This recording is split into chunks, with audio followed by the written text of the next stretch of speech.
श्री राम जय जय राम। श्री राम जय जय राम।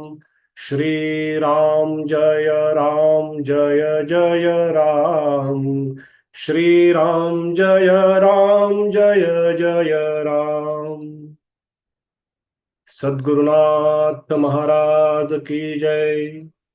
ज्याप्रमाणे हनुमंत प्रभू श्री रामाची सदैव भक्ती करत असत आणि त्यांच्याच आज्ञेत राहत असत, ज्याप्रमाणे अर्जुन भगवान श्रीकृष्णाच्या आज्ञेत राहण्याचा सदैव प्रयत्न करत असत, ज्याप्रमाणे संत श्री ज्ञानेश्वर महाराज सद्गुरु श्री निवृत्ती महाराजांच्याच आज्ञेत राहायचे, ज्याप्रमाणे कल्याण स्वामी समर्थ श्री रामदासांच्याच आज्ञेत राहत असत, त्याचप्रमाणे सद्गुरु श्री गोंदवलेकर महाराजांच्या आज्ञेत राहणारे असे असंख्य शिष्य होऊन गेले आणि आजही आहेत.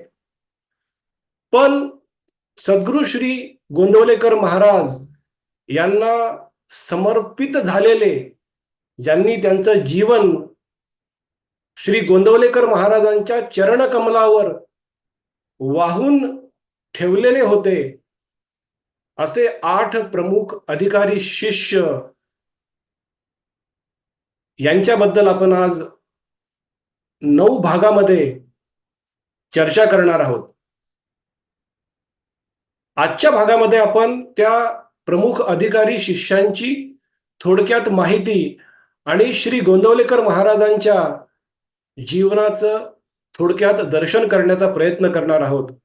कारण श्री गोंदवलेकर महाराजांचं जीवन दर्शन काही मिनिटामध्ये किंवा काही तासामध्ये किंवा काही आठवडे आणि महिन्यांमध्येही शक्य नाही. कारण ज्या पद्धतीचं कार्य सद्गुरु श्री गोंदवलेकर महाराजांचं होतं आणि आजही अविरतपणे ते देहातीत झाल्यानंतर सुद्धा 110 वर्षांनी सुद्धा चालू आहे आणि युगानुयुगे ते चालणारच आहे, अशा श्री गोंदवलेकर महाराजांचा परिचय थोडक्यात त्यांच्याच आशीर्वादाने आपण करणार आहोत. तत्पूर्वी जे 8 प्रमुख अधिकारी शिष्य होते त्यांची नावे म्हणजे, ही अधिकारी शिष्य, हे प्रमुख अधिकारी शिष्य क्रमशः याप्रमाणे आहेत: श्री आनंद सागर महाराज, श्री ब्रह्मानंद महाराज, श्री भाऊसाहेब केतकर, श्री डॉक्टर कुर्तकोटी, श्री पांडुरंग बुवा, श्री तात्यासाहेब केतकर, श्री प्रल्हाद महाराज, श्री पूज्य बाबा म्हणजेच के.डी. बेलसरे, हे असे 8 प्रमुख अधिकारी शिष्य आहेत. ह्या भागात आपण श्री महाराजांचं जीवन दर्शन करूयात आणि पुढील 8 विविध भागामध्ये प्रत्येक भागात एका प्रमुख अधिकारी शिष्याची चर्चा करूयात. ही चर्चा करण्याचा एकमेव उद्देश म्हणजे, ज्याप्रमाणे ह्या 8 प्रमुख अधिकारी शिष्यांनी त्यांचं जीवन श्री महाराजांच्या चरणकमलावरती समर्पित केलं होतं, त्यांच्या कार्यात यांचं अनमोल योगदान होतं आणि आजही आहे, त्याप्रमाणे आपणही आपल्या जीवनामध्ये श्री महाराजांना जेवढं समर्पण करणं शक्य आहे तेवढं करावं आणि श्री महाराजांना अपेक्षित असलेलं नाम सदैव आपल्या मुखात राहावं आणि प्रपंच आणि परमार्थ याचा योग्य तो समतोल साधून जीवन आनंदी कसं करावं, हा एकमेव उद्देश ह्या 9 भागामध्ये आपण टप्प्याटप्प्याने, क्रमाक्रमाने एक एक पायरी चढत चढत करणार आहोत. महाराष्ट्र ही संतांची भूमी म्हणून ओळखली जाते. या महाराष्ट्रामध्ये आजपर्यंत अनेक संत होऊन गेले.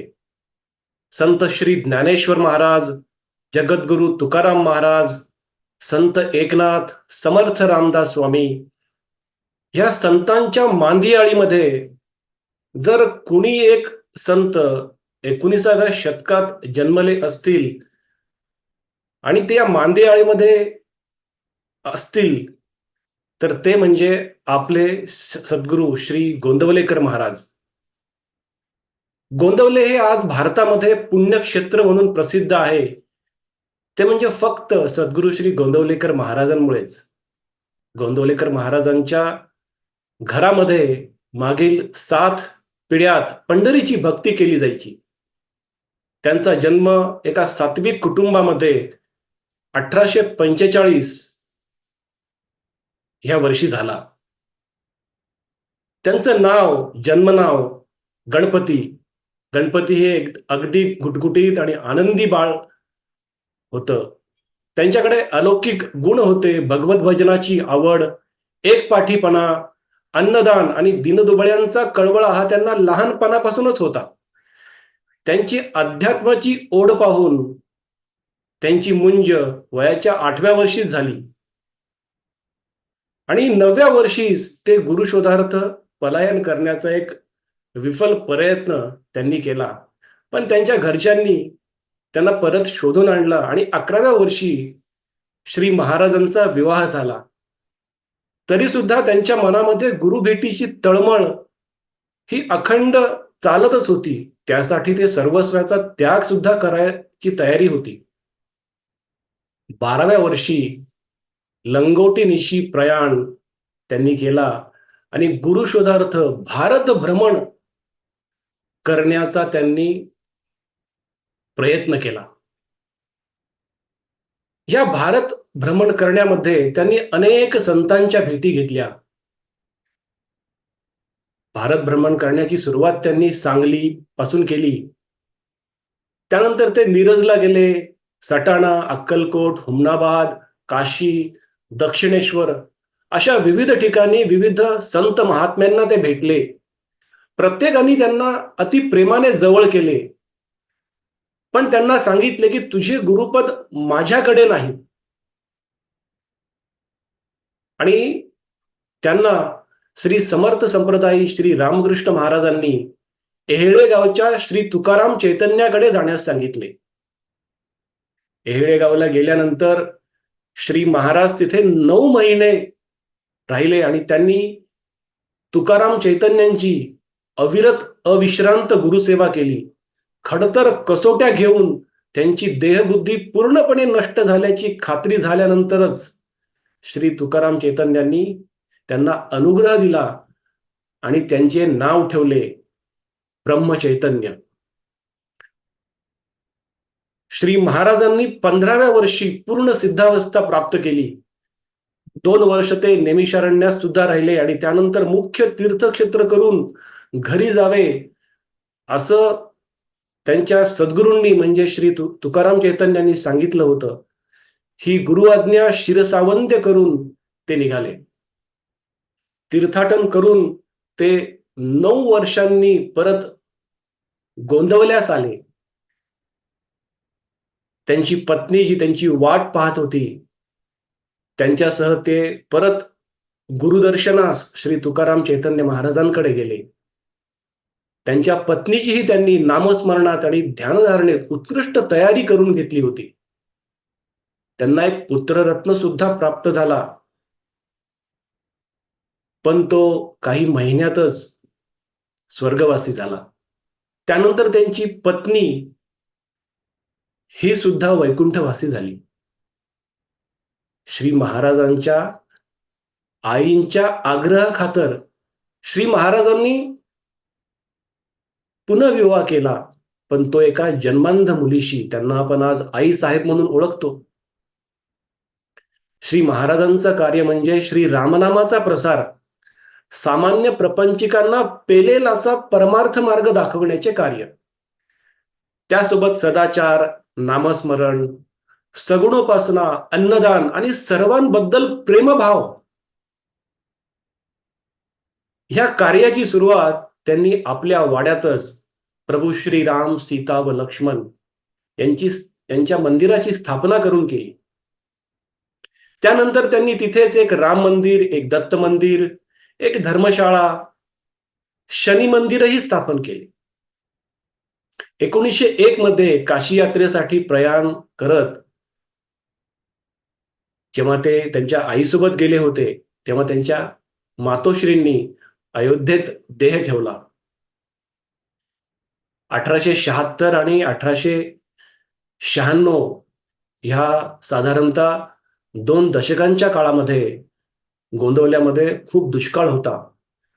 पण श्री महाराजांनी प्रत्येकाला काम देऊन आपल्या शेतात जे पीक येते त्यापासून, उपासमारीपासून तिथल्या लोकांना वाचवले. श्री महाराजांचं कार्य असं होतं की त्यांच्या आचारात, विचारात आणि उच्चारात चुकून देखील मीपणा किंवा माझेपणा कधीच दिसायचा नाही. जगाचे कल्याण व्हावे ह्यासाठी श्री महाराजांनी जनहितार्थ आपले आयुष्य वेचले. प्रपंचामध्ये परमार्थ कसा आणावा याचा ज्ञानकोश म्हणजे श्री महाराजांचे चरित्र होय. प्रापंचिकाच्या प्रत्येक आध्यात्मिक शंकेचे उत्तर श्री महाराजांच्या चरित्रात नक्कीच सापडते. आणि हे करत असताना श्री महाराजांना अनेक वेळा निंदा, अपमान, छळ व कमीपणा सोसावा लागला, पण त्यांनी सदैव त्याकडे दुर्लक्ष केले. त्यांचं कार्य म्हणजे भगवंताच्या नामाचा व प्रेमाचा महिमा जगाला पटवून देणे. त्यांनी अखंडपणे नामाचे महत्व ह्याचेच गायन केले. डोळ्यांनी, कानांनी, जिभेने त्यांनी सदैव नामच घेतले, नामच पाहिले, नामच ऐकले. मनाने नाम कल्पले, बुद्धीने नाम चिंतले. नामाशिवाय श्री महाराजांनी दुसरे काहीच सत्य मानले नाही.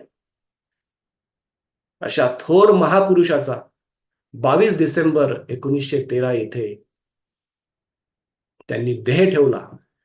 आणि जेथे नाम तेथे माझे प्राण ही सांभाळावी खूण हा मंत्र जगाला दिला. असा हा गोंदवल्याचा अध्यात्म सूर्य 1913 मध्ये मावळला. पण त्यांची कीर्ती आज 110 वर्षांनी देखील आहे आणि युगानुयुगे हा सूर्य असा जगाला ज्ञानप्रकाश देत राहणार आहे. सद्गुरुनाथ महाराज की जय. अनंत कोटी ब्रह्मांड नायक सद्गुरु श्री गोंदवलेकर महाराज की जय.